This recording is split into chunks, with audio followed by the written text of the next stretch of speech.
All right. Hello, everybody. And top of the hour, local here, Pacific Standard Time, it is 10 a.m. For everyone else tuning in around the globe, thank you for being here virtually. This is our Ride the Lightning, a conversation about electric motorcycles presented by Fourth and Clean Technica. For the next hour, we will be talking about the future of motorcycles, specifically electric motorcycles, and highlight some of the fun technology that is now soon to come on the market, and kind of get a bigger grasp on why these motorcycles are fun to drive. And we have a great group of panelists here that I will introduce shortly. Before we do that, I do want to highlight Fourth and Clean Technica a little bit, as long as with our team here at Fourth. We do. So I'll go to myself first, moderator. My name is Sergio Lopez. I'm the program manager at Fourth. I've been with this organization for about 4 years now almost. And Fourth, if you may ask, we are a nonprofit trade association, and we advocate for electric, shared, and smart transportation mobility. We are here in the U.S. That have members that are up to 150 that range from cities, private companies, nonprofits, etc., any entity of work that overlaps with electric transportation. And as you know, here today, we are highlighting Clean Technica. In the background here, we do have my colleague, Joe Wachunas, program manager, that will be fielding and helping me get some questions throughout this conversation. So we'll have more direction on that. There is an attendee chat on your left side of the screen, so feel free to drop any questions as they come, and we will field them at the end. And a little bit about Clean Technica. Another thank you for Susanna here as part of Clean Technica. They are helping present this, and they are the world's #1 clean technology magazine and website in the world, and they have over 6 million monthly global readers. So it's fun to have them on here as well. And so before we get started, I do want to introduce the panelists. We have an amazing and eclectic group here, and I'm going to start off going down the list here with, I wanted to say electric there almost, but so I'm going to start off here with Dan Quick. So Dan has a perfect last name for his line of work, Quick, Dan Quick.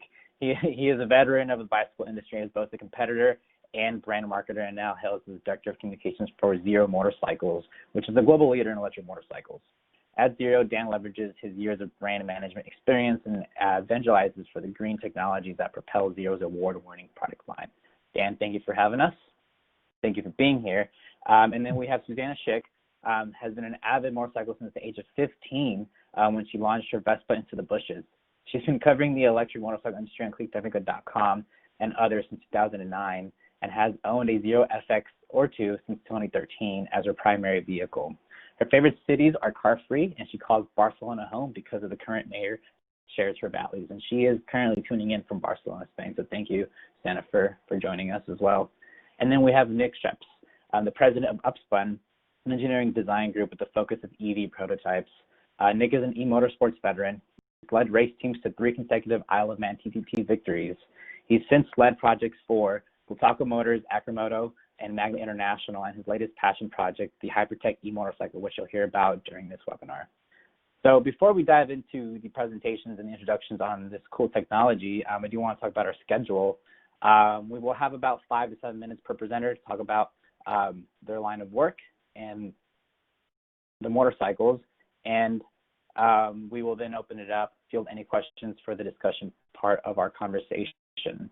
Just a quick reminder, if you have any questions, comments, concerns, fun things to highlight, please drop them in the attendee chat. Myself will be looking at those throughout. Joe will also be helping me field those, because we hope to get a lot of those and kind of create more of a discussion Q&A part of that. So before we get started, we do want to launch a quick little poll. I know we have an expected international audience here, so I'm very excited to learn more about where everyone's tuning in. Quick minute here. Where are you tuning in? Excited to go on it. To keep it general, we'll give everyone where the buzz is.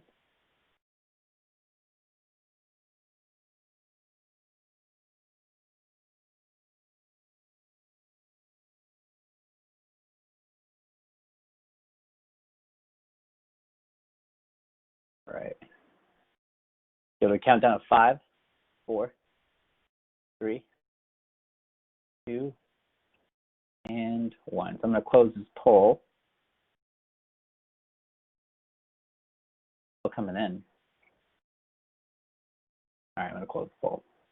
So we looked like we had about 29 North America, 14, 15 Europe, and I didn't realize it was going to close. I wanted to see that more vividly, but fun to see everyone tuning in. So, you know, if it's 2 a.m. where you're at, thank you for being here. It's 10 a.m. where I'm at, so I'm, fresh mind right now with a cup of coffee. So anyway, without ado, I'm going to let Dan kick it off, get off the camera, and then as we come and speak, we'll see us back on the camera. So again, thank you for tuning in, and Dan, take it away. Yeah, Don. Well, I wish I could say with as much confidence that I am as clear-minded at 10 a.m. as you are, but I do have the coffee nonetheless. Yes. My name is Dan Quick. I am the Director of Communications for Zero Motorcycles, and we are the worldwide leader in electric motorcycles and powertrains. We started in 2006 in the Santa Cruz Mountains outside of the Bay Area in California by a former NASA engineer who basically just wanted to find a way to enjoy the, if you've ever been to the area, if you've ever been to Northern California, he wanted to enjoy the expansive and beautiful scenery of the Santa Cruz Mountains on a motorcycle, but without bothering his neighbors. And so thus was born the first Franken-biked electric motorcycle, and from there the genesis that launched an international company for 9 different production models across, I think we're in 30 some odd countries now with dealerships and distributorships that build into more. Domestically here in the United States, we have over 140 at my last count, state, federal, or local police agencies and security outfit employ Zero motorcycles. I'm sure we're going to get into the attraction of electric vehicles in general for fleet managers because of their ridiculously low cost of ownership, and then there's also some added advantages from a policing standpoint, from a patrol standpoint. They're obviously silent or very, very quiet. So they're really popular with a variety of different riders. Of those 9 models, they're split generally down the middle with half of them being street models and the other half being dual sport. Again, our DNA started in the dirt. So, we have only road legal, highway legal motorcycles, but a good portion of them, about half, also have a undeniable dual sport, dirt, all-terrain pedigree to them. So this conversation, appreciate being invited out, and yeah.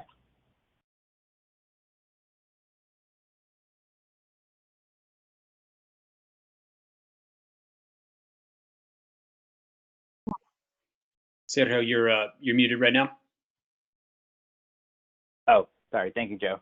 I was going to say we have a town showcase center here in downtown Portland that kind of highlights electric transportation. And my first encounter with Zero was 2 summers ago.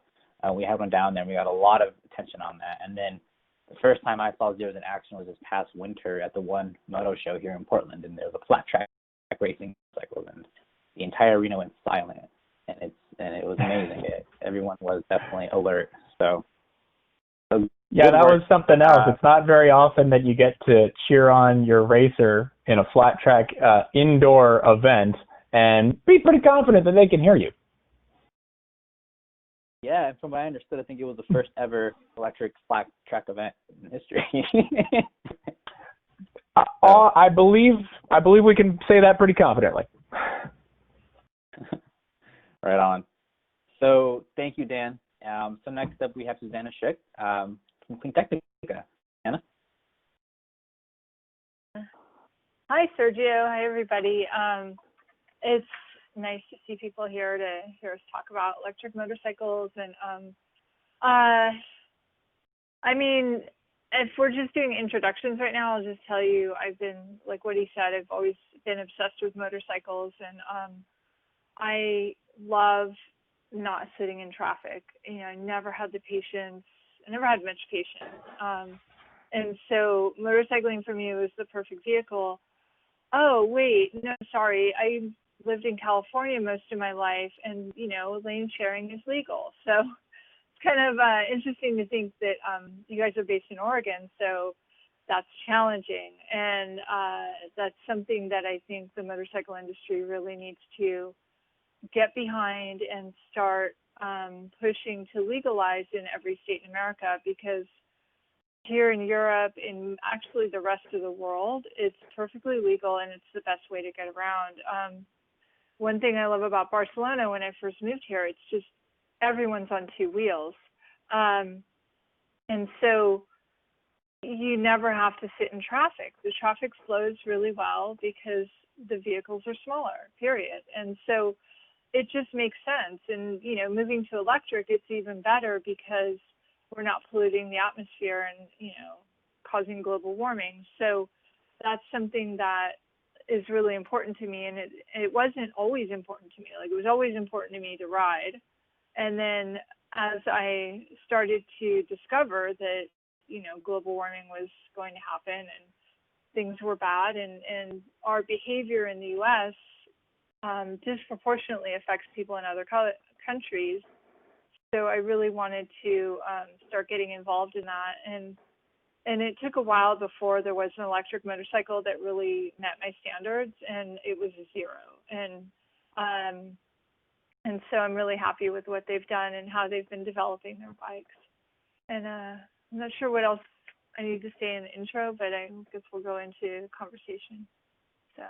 Yeah, Susanna, feel free to highlight, some of the more work. I know we are going to open up to discussion later, so this is your time right now. Yeah. Got it. Okay. So I meet a lot of people in these states who are afraid of motorcycling, and they think, oh, it's dangerous. Everyone says it's so dangerous, and there's so much emphasis on danger and how we have to be safe and how we have to be protected. And it's really interesting looking at the cultural difference here in Spain, where lawyers don't rule the world. And, you can put your kid on a scooter and take him to school. It's no big deal. Of course, everyone wears helmets because that's the law, and helmets are effective. I've, hit my head quite a few times in racing and on the street and even on a bicycle. So I've experienced the benefit of helmets firsthand. And so I think there's this culture of fear that keeps people from riding in the U.S. And I think a lot of that was developed by the auto industry, and that the auto industry has done a lot of shady things to get people into cars, including turning walking across the street wherever you feel like it into a crime. And, even the term jaywalking was invented by the auto industry to start to shame people for crossing somewhere and sharing the street with cars. And the cars started to own the streets. And so to me, motorcycles are part of, especially electric motorcycles, part of a really cool package of micromobility that I think is critical to the future of humanity. And that not only does it get us out of burning gasoline, it creates more of a sense of connection with the people around us, with the environment around us, the world around us, so that we are really feeling like we're part of the world that we're in. People in cars feel isolated and feel apart from, and so look at a car-based society like the U.S., and that sense of separation has gone to extremes at this point. And so I think giving people an opportunity to really be present in their environment is just such an amazing experience. And what I love about Portland is it's such a bicycle-oriented city, that people are just cycling everywhere. And I've heard that that's not really happening so much anymore, and there's getting to be a lot of traffic there. And I know it's because of all the Californians moving up there. And I apologize on their behalf, but, if they were motorcyclists, of course, there wouldn't be as much traffic. So I think, kind of like my spiel, I really,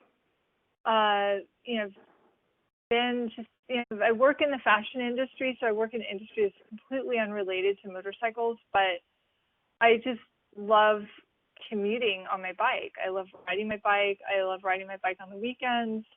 I enjoyed, like, once I finally got a motorcycle that could handle the twisties and the canyons, I started riding at the track and racing, and I enjoyed that for a while. It was really fun, and it was a great way to get the adrenaline out so that I could go back to riding to work without wanting to kill everybody. And it's funny because I've gotten into bicycling thanks to a bicycle event in Los Angeles called Ciclavia. And I discovered that through that, not only do I get the adrenaline I get on my motorcycle, but also endorphins. And I was like, oh, I can get 2 really cool drugs at the same time. Awesome. And so my boyfriend wants me to get an electric bicycle so I can keep up with him.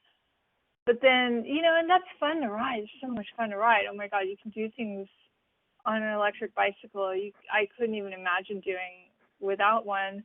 But it's still, it's fun to just get out there and push really hard. And I love that freedom of not being in a car, and here I can go mountain biking. Like, I can take the metro to go mountain biking, which is pretty rad.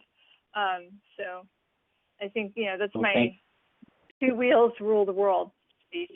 Yeah, no, we admire that, and this is why we're here in this panel, trying to increase the enthusiasm for electric motorcycle adoption more so. Thank you, Susanna, and we'll have more time for questions in a bit. We do have some coming in, so I do want to remind all the attendees, please, without hesitation, drop any questions in the attendee chat. And we do want to have some time for Nick here, who's got some cool things to hot as well. So presenting to here, Nick, and take it away. Here he is. Here he is. Susie. Susie's coming.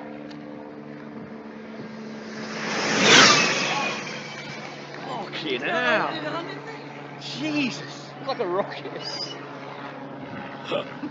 The American aboard the dead trick and futuristic looking Team Sis motorbike. And it was fast. It did look the best bike out there, and there he is passing Jenny King. And there we see number 3, Mark Miller again. It is a very beautiful looking bike. Yep, very futuristic. This is him passing Rob Barber, last year's champion, with ease down the straight. Nobody could get near this man. This is Mark Miller on his imperious way down the mountain and towards the finish. A lot of people thought this bike would be fast, but I don't think they thought it would have this kind of endurance, but it did.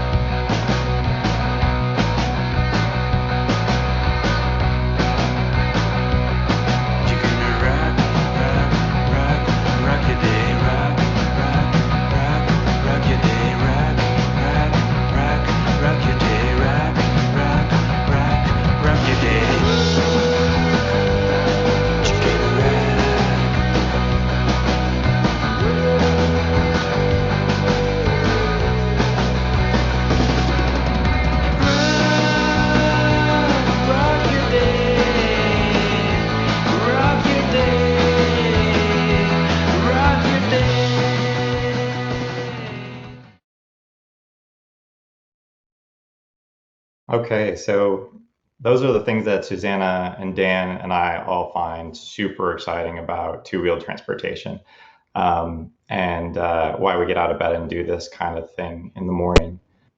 So Upspun is just a small group up here in the Portland area that has been in the thick of electric vehicle engineering for several years. A lot of us are veterans of Team MotoSys, and I know some of the guys that Dan works with are as well, actually, down there in California. And we do a lot of prototype development up here. We're accustomed to taking everything from a napkin sketch all the way up to a physical prototype, helping with production. And we've had some really cool clients that we've gotten to work with, crazy ideas, great challenges. And it's driven us to kind of touch on a lot of different facets of electric vehicle development, from drivetrains and gearboxes to surface and exterior body panels, energy storage, casting, manufacturing analysis. you name it. There's a lot that goes into any one of these vehicles. Obviously, being a few-person team up here with an engineering, mostly mechanical design background, we leverage a lot of different companies that work in the Portland area. And I like to think that we're, I don't know, not underdogs, but maybe underappreciated just how much knowledge base lives in this area. So, for example, EV Drive out in Hillsboro does amazing battery systems that have powered Pikes Peak cars. Cascadia Motion, they do powertrains for Formula E racing. They do a lot of different powertrain options, both motors and controllers that can drive big trucks to small bikes, racing vehicles, everything in between. And they're expanding. And then there's a number of other companies that are kind of like mine that do a lot of different in-between type work to help bring solutions into the EV space. So it's a great place to be. And of course, Forth is leading the way with kind of the whole public scene and building awareness for what we do and what everybody in our industry does. So it's a great place to be. Plus, as Susanna said, it's a great place to ride bicycles and motorbikes. We do have our own canyons as well. And I wanted to talk real briefly about Project Hypertech, which is something that we've been doing the past couple of years, in particular because it really helps to, it's kind of a focal point on what electric transportation can be and why it can be exciting. So Pierre Treblanche is a designer. He's worked for Ducati, he's worked for Moto Guzzi. He's kind of a big name in the industry, came to us and said, hey, we want to do something new, a small production bike that we can really have some fun with, a personal project of his where he kind of had free reign, which is not something you get many opportunities to do in a lifetime. And originally we weren't even sure it was going to be electric, but we wanted it to be a vision of what we could do with two-wheel transportation. And we all started to come to the realization that, you know, electric really is the future in a lot of ways for where transportation is going. And it's the most interesting and engaging right now as well. The hangups have always been, well, it's kind of boring. You don't want to ride an appliance to work. So how do we solve some of those challenges? So there's a few ways that I'm just going to touch on real quick. Everybody talks about how electric bikes are silent, electric cars are silent, and they're definitely quiet, but they are definitely not silent. You heard some of it in the video, and if you've ever ridden a Zero, you know that they're not entirely silent. And there actually are some ways that you can tune your gearboxes and your controllers to give a bike a distinct sound and feeling and feedback to it that is its own thing. I know that Harley Davidson definitely spent plenty of time working on the live wire. And then another thing that we do on this project is to add a resonator sound unit. And so we can actually create noise on the bike, just the same way your speakers can. A lot of motor vehicles do this now. So your muscle cars like Mustangs and Camaros all have augmentation of sound inside the vehicle to make it sound like you expect a muscle car to. And electric vehicles are no different. The Porsche Taycan, I think it's about a $600 option if you want to hear sound better. But that's part of the experience. It's why we ride. And if it's fabricated sound, so to speak, you can make it anything you want. So in our demonstrator, we used Buzz Bomb sound from, I think the 20s or 30s, I should know that, and use that to vary with throttle. So you can pick your own soundtrack and make it sound like anything that speaks to you, so to speak. And then visual appeal is always part of motorcycle riding.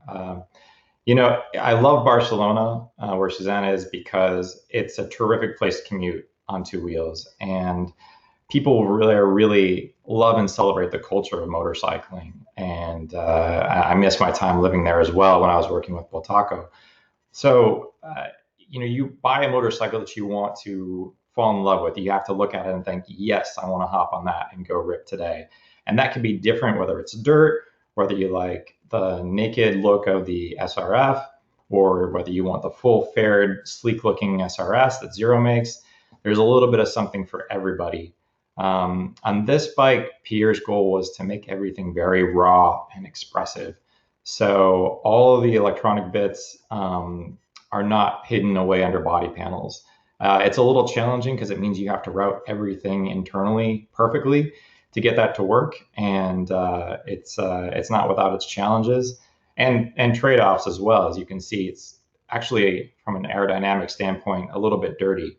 But for a bike that's going to be used in the city, we decided, we want to get people out and riding on electric and make them feel like it's not a compromise, even though obviously everything is a compromise.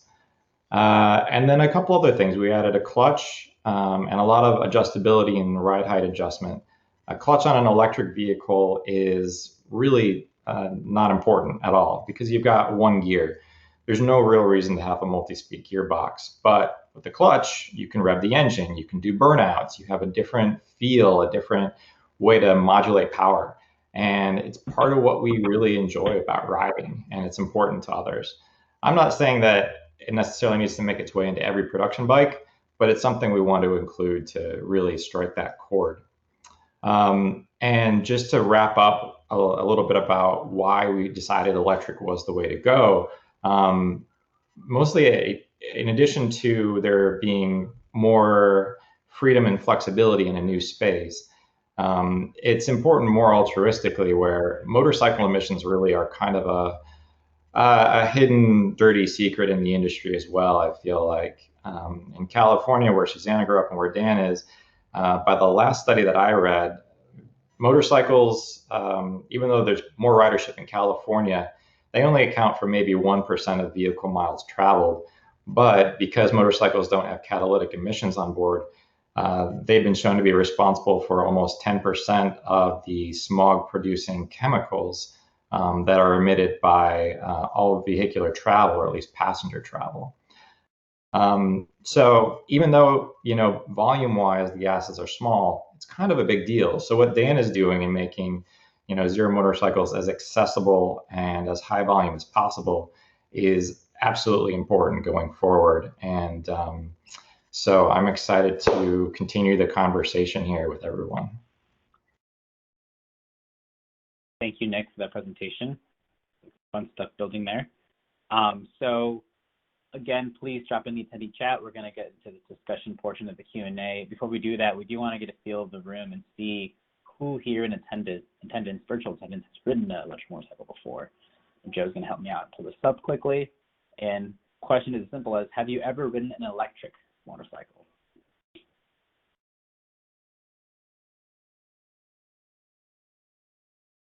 Give everyone a minute or two.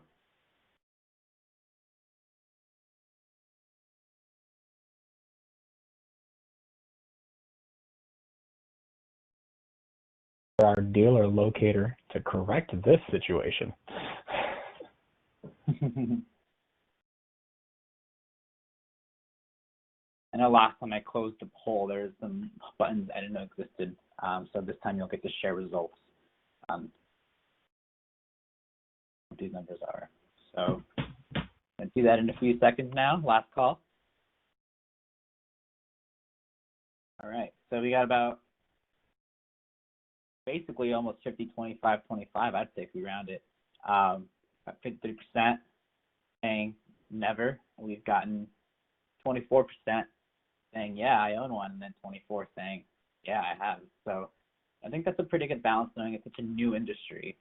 And I know this is probably a conversation that we've had in electric vehicles a couple of years ago more so. So I think it's exciting to see that these numbers are increasing. And I think, I know I'm a newer into the industry of being a motorcycle enthusiast. And I know we have people on staff that are definitely motorcycle enthusiasts. So good to see this now on our platform. So now that we're going to dive into this Q&A, we do want to highlight some questions on this thing. I think one thing to kind of break the ice and kind of get more of an introduction on before we get into the weeds of it is get the background of how did you guys get from motorcycles to electric motorcycles, or whether it was just bicycles to electric motorcycles. So I know there's a lot of adoption there. I think for us, fourth, we see it two ways. There's electric vehicle enthusiasts that want to learn about electric motorcycles, and that's the bridge to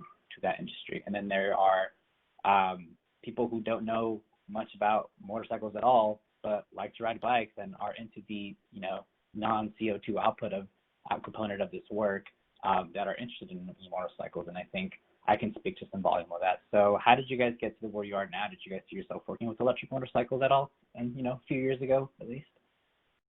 And whoever wants to kick it off, feel free.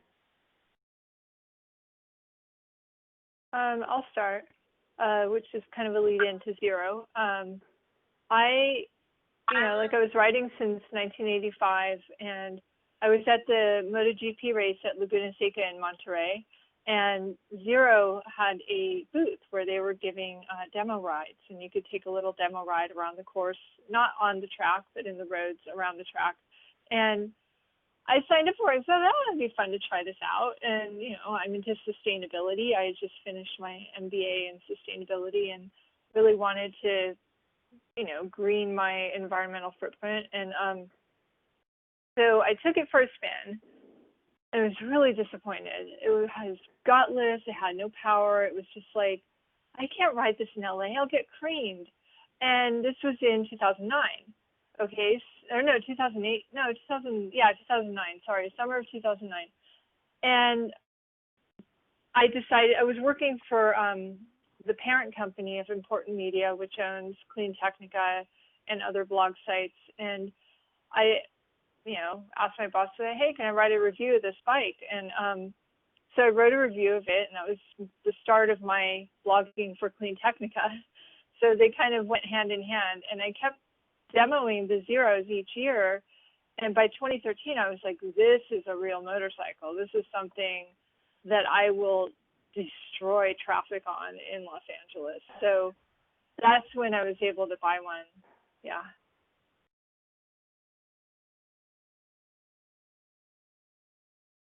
And I'll just hop in from there. There are two ways to answer.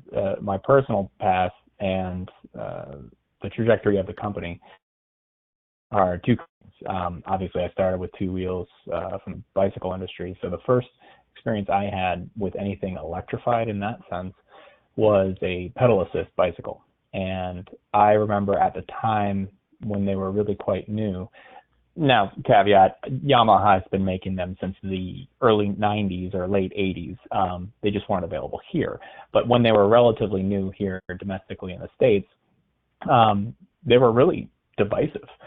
There were a lot of former racers or folks who may fancy themselves as such, who saw it as a bit of cheating. And frankly, I was at the time in a pretty competitive environment insofar as riding is concerned.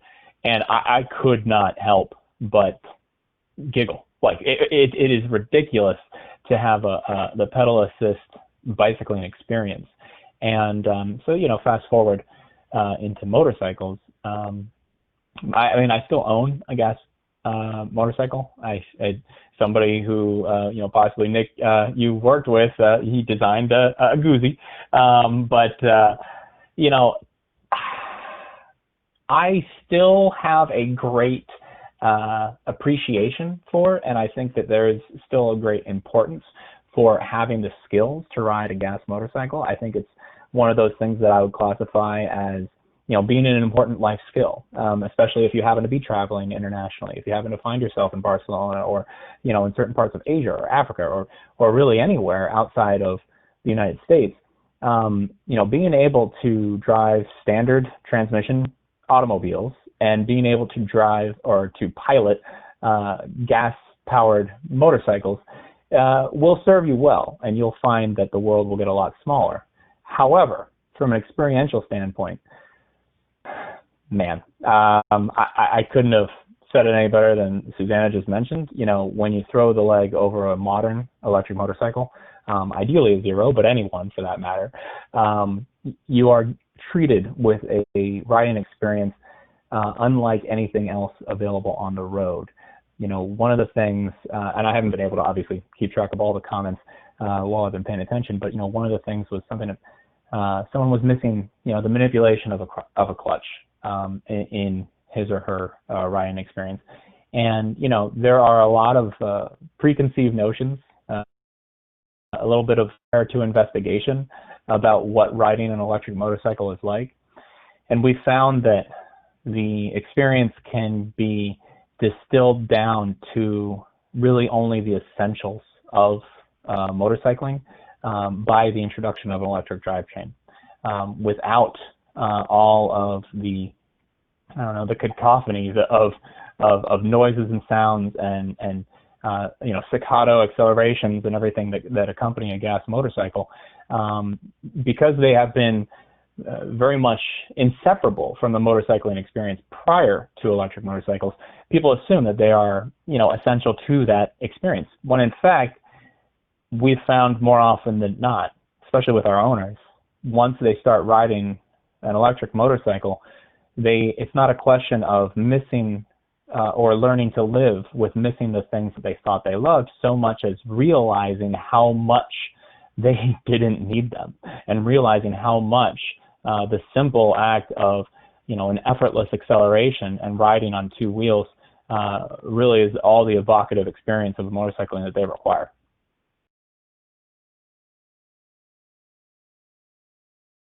Yeah, great answer. I echo all of those things. I just got back from 7 days exploring the Idaho backcountry on an adventure bike, and can't wait to go out and do it again. I also own gas motorcycles, and actually my history probably isn't that dissimilar, where I played around with an electric conversion back in college, just some lead acid batteries, and it was a good way to kind of get a feeling for what a 48 volt powered lead motorcycle can do. But I was always a bicycling guy until I landed at Motosys here in Portland some years ago, and I felt like an outlier. Like everybody else was riding, and we'd sit down and watch MotoGP races over our lunch breaks, and eventually it kind of worked its way into you. And then fast forward to now, and it's hard to think of going back to not riding as much. And everybody asks, well, electric motorbikes, you don't have the sound. My friend on this last trip said it perfect. He said, you can kind of replace the sound, you can kind of do this and that, but you can't replace the smell. He said, and that olfactory memory is so good. Like slightly unburnt petrochemical thing is a little bit intoxicating, and that's part of what people love too. But when you swing your leg over something electric, it's just a different experience. So it's not a this or that. You've got a lot of options for having fun on two wheels in the world, and it just depends on what you like to enjoy. And for ripping around town, running errands, not waiting for things to warm up, just twist and go, it's really, really hard to knock on electric. And silently zipping through trees, or relatively silently zipping through trees on some of our twisty roads, is such a fun experience, and so different from, hearing my Ducati twin rumble and shake and everything vibrating. So to each his own. It's great that we have all these options. And I think my biggest takeaway in the last 5 years is just how polished and sophisticated the newer production bikes, especially your new Zeros, have come. They're just a great machine to ride. There's nothing clunky, nothing off-putting about the geometry, the weight balance. It's all figured out. You deliver a great product, and it's true across the board in the industry, from Energica, Zero. I haven't tried the Livewire, but I imagine that they actually did something decent on that. They know what they're doing. The options are out there. It's really great. And as the infrastructure improves, we're going to start seeing people take those electric bikes on longer and longer trips as well. Definitely. And I think one thing to highlight in the electric vehicle market, the level 1 and 2 that go into those plug cars also obviously compatible for electric motorcycles. So I-5 corridor, eventually more in the rural areas, that's already happening, more accessibility. So one general question to go into the specs is, so what's the typical battery power specs for an electric motorcycle, and how would you translate that in range and miles, or kilometers if you guys have that information as well, because I know we have an international audience here. So I can talk a little bit about that. So take, for example, Nick mentioned the SRF and SRS, and so that has our 14.4 kilowatt hour battery. We can, on certain models, offer what we call a power tank, which would add an additional 3.6 kilowatt hours, so it would push it to 18 kilowatt hours. So that's, how much energy can fit in there. But on the topic, we have the industry's leading energy and power density in our power packs, and it's something that I remember. I was just actually not terribly long ago on a bicycle ride up the Sandia Mountains in Albuquerque, so like a 10,000 whatever foot summit, and there were a ton of motorcyclists out because it's an awesome, long, winding, ripping road. And a couple people just doing runs up and down, and sure enough, somebody there was riding an FXS, a Zero, and I rang my little bell and I waved him over, and we were chatting a little bit, and because I had my Zero motorcycles buff on because obviously I was outdoors, and so we got to talking, and he was asking me some battery questions, and he brought up Samsung just recently announced this massive, I can't remember what it was. Cell phones isn't my jam. It was like a 30 or 50% increase in battery life that they had on their cell phone batteries. And he was asking me what type of analogous technology improvements you could have there for a motorcycle. And one of the key differences as far as you can put a bunch of kilowatt hours into a battery, and that's your energy density. But then you need to actually draw from it in a rate that is strong enough to propel a motorcycle to the rates that we and our riders look forward to, and that's your power density. So I'm not a battery scientist, but I know that just because you can boost how much juice, so to speak, you can fit into a power pack doesn't necessarily mean that you're going to be able to draw at a rate that would make for an evocative motorcycling experience. So power walls from Tesla, those types of home batteries, they may be able to store an awful lot, but their ability to discharge is dramatically different than that of a motorcycle, because they're just powering home appliances and whatnot, and they don't require such surges in energy and in power at the twist of a wrist. I don't know if that answers your question. Yeah. Yeah, totally. No, it does. It does. And I just want to pipe in because I've seen the Zeros improve dramatically over the years, and I've also seen Energica improve dramatically over the years. Energica 10 years ago was just competing in this very small racing series called TTX GP. And now they're the bike for Moto E, which is part of the MotoGP series. So the development has been happening very quickly over the past decade. And so when people say it's a new industry, I'm like, no, I've been watching them for the past decade. And it's really nice to see the industry getting to the point where more and more people are going, oh, yeah, that might work. That might be ready for mainstream. So on a general note, yes, battery density is always improving, and Zero actually has the best battery density in the industry. I just interviewed a guy who makes his own customized, takes vintage bikes and turns them into electric bikes, and he's out in Philadelphia, and so that'll be on Clean Technica soon, where he is claiming 200-mile range at highway speeds. This is on a CB200 that has been converted into an electric motorcycle, and he said he's pulling fewer amps from the motor so that in that way he's able to get more range out of it. Plus he is using the gearbox of the motorcycle, which is really interesting to have a gearbox just for the sake of playing around with it, like you were talking about, Nick, and seeing how that can make it more of a fun experience, especially for someone who's accustomed to that.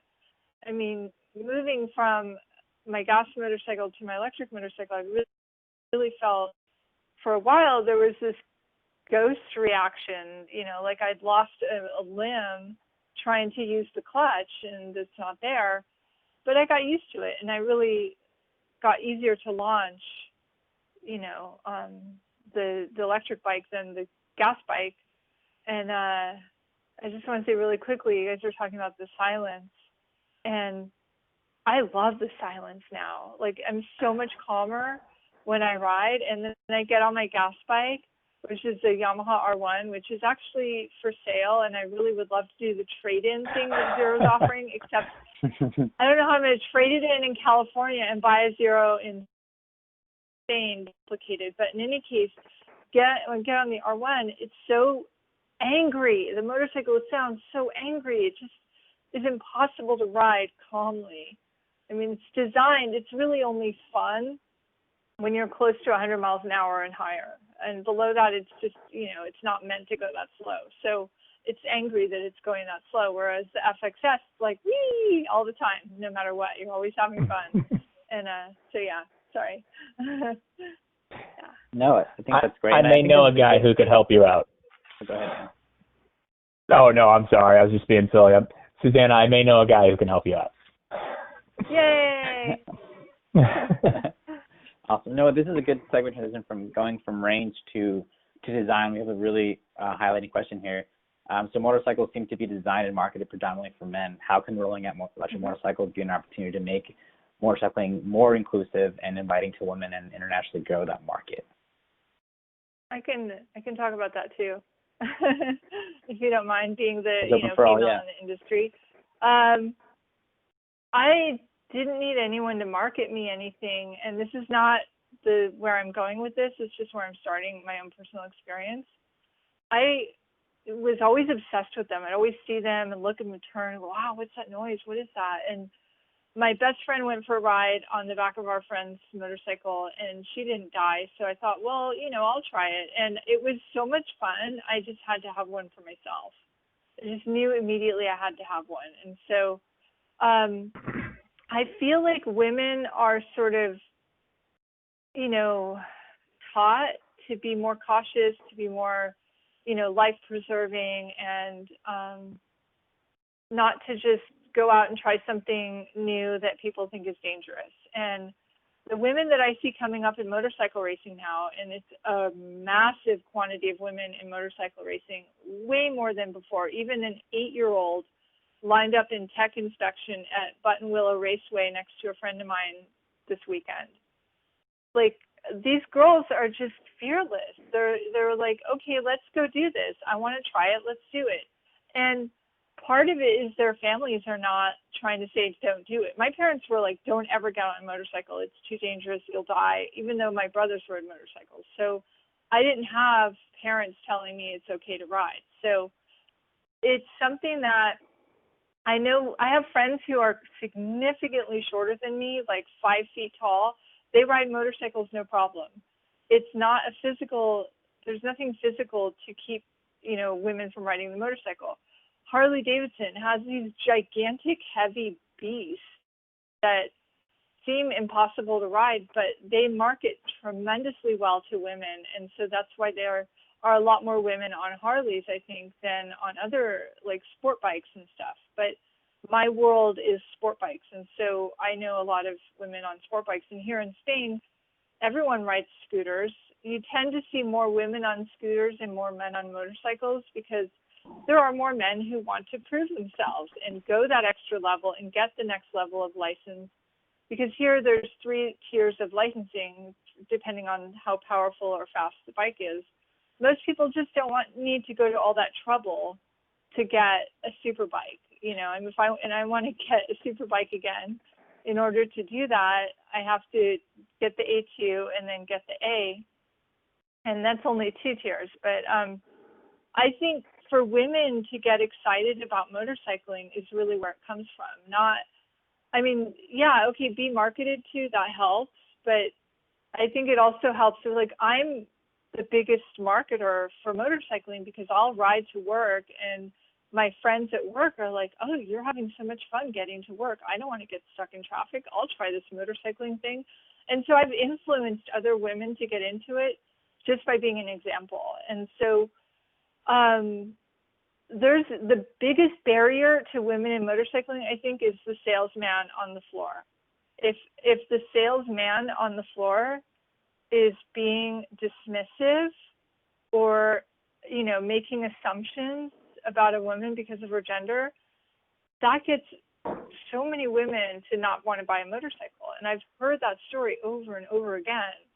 And it really comes down to the dealerships more than the brands, you know, because the brand can market the heck out of a motorcycle and say, this is like for all genders and we don't care about our gender, you know, like image. Because it used to be like, oh, well, if you market it to women, then men won't ride it. And it's like, nowadays, nobody really cares about that, but you still have people working in dealerships that are like stuck in the caveman era. So that to me is the biggest hurdle. Yeah, thank you for sharing that, Susanna. Dan, anything to add? Oh, yeah, no, I mean, perspective, yeah. I very much appreciate this question because it's actually something that we take pretty seriously. And, you know, fortunately, we have an incredibly strong creative lead at Zero who supports it fully. But, you know, we show it. Let me take a step back. It's important, and as much as it pains me to quote Mattel of all companies here, but years ago, maybe about 6 years ago, they introduced a line of, I think it was about 20 new Barbies. It was women of color, it was women with different abilities, it was different body shapes and body sizes from their traditional Barbie. And I was following that pretty closely. One of my degrees is in sociology, and so I found it to be a really quite fascinating maneuver on their part. And something in the press release really resounded with me, which is, if you can't see it, you can't be it. And so teaching young girls of color, young girls with different abilities, that they in fact can be astronauts. Because look at, you know, this example of a real life Barbie, or a real life person that we have made into a Barbie, so on and so forth. I thought that was a just remarkably simple and potent message. If you can't see it, you can't be it. And I think for years, regardless of the manufacturer, I think the industry, the power sports industry as a whole, has been guilty of showing women less as riders and more as accessories to riders. And that's an unfortunate reality that I think the industry needs to take a long, hard look in the mirror at itself and address. So as a result, and now, you know, moving forward into how we operate from a marketing standpoint, you know, we don't do very much direct marketing to people based off of gender or sex. It's really more psychographics. However, from a lifestyle perspective, when we're documenting, you know, our photo shoots and whatnot, we're very, very keen and deliberate in making sure that women comprise a proportional amount of our ridership. You know, it's 51% of the population that you're not talking to when you choose to not put women on your motorcycles. And so we've made the decision to avoid that error, in my opinion. Also, just a real quick plug, a great timing for this question, because on August 22nd is International Women's Ride Day. It's typically every year in May, but obviously there are some things going on in the world that have caused some delays from things that had been scheduled in May.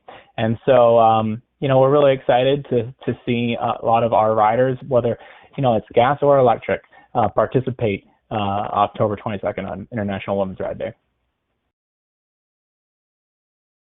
Awesome. Thank you, Dan. And Nick, I have a question for you, the technology, and thank you for that input. So, so regarding the noise on the Hypertech, how did that design behind Hypertech happen, and how did you do that? And I think another specific question regarding that is, can you choose a all silent operation for the Hypertech? Great question. Yeah. The way that we designed Hypertech at a base level is not designed to be as silent as most of the Zeros or Energicas that I've ridden. And part of that has to do with the straight cut gears and the way that the harmonics and the drivetrain are set up. Granted, some of that's adjustable. This is going to be a small production run too. You're talking about less than 100 units going to some people with big pockets. So we're making something that's a little bit extravagant. So that part of it is kind of set. I guess we could do some adjustability where one thing that we've been experimenting with that I thought that the company Segway did really well is if you look at a Segway transporter, they don't have any speakers on that machine, but it actually makes all these different tones when it powers up so that you know that it's on, so that you don't step on it before it's trying to balance you. And they did all of that by just tweaking gearbox harmonics. So there's some interesting things that you can do to give feedback there. But by and large, that part's made to be noisy. Now, as far as the sound generation, yeah, that's a switch. You can turn that off. Basically, you load up what kind of soundtrack you want on an app, and that connects to the machine, and that's what you get out of it when you're revving the throttle. So you pick a bass track, and then the frequency basically goes up and down with your throttle response. So that part is tunable by the user. And this isn't a technology that is particularly new. Like I said, a lot of automotive groups do this. And I think if I remember right, there are actually a couple of groups that are making a retrofittable product that you could put on any electric bike. If you put a little speaker on board or some sort of resonator device, and you can add whatever kind of feedback that you want that makes it more enjoyable for you. Awesome, thank you. Good to know that we got a couple in the chat. I had time to go over the dialogue happening, and I think that was definitely a topic. So we do have 3 minutes until we wrap up here, and I want to ask one quick, basic, general question to all three of you, just to kind of create more excitement on what's to come, because this is something that I'm actually curious about too, personally. So how long until we have motorcycles with over 300 miles of range on the market? And let's go whatever order you'd like.